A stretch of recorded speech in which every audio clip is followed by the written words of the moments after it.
What parents need to know about their kids and video games. For many years, people have said that video games are bad for kids. They rot our brains, they were a waste of time, and they promote unhealthy habits. Are just some of the many different excuses parents have to use to discourage kids from playing video games. Over the years, however, it's been proven that certain games can increase brain power, can be great for bonding, and even promote healthy activities. Unfortunately, there's still one argument that many parents have argued that has a large impact on the video game image. That video games are the cause of childhood violence. Although I understand the logic behind the argument, I strongly disagree that the blame is entirely on video games. Ever since tragic events such as Columbine, people have been blaming video games for these random acts of violence. The problem is not that the video games cause violence. The real problem is that the parents are not supervising and censoring the types of games their young children are playing.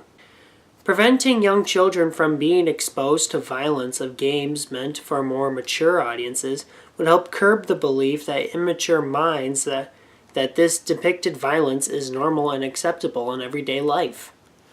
Parents need to understand 3 points when it comes to video games to prevent corruption of their children.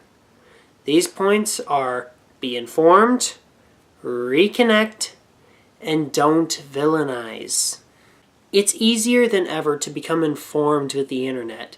Yet ask any parent at GameStop about the game their kid is getting, and they're usually clueless to the product that they're buying. Parents need to know 2 things before getting a game.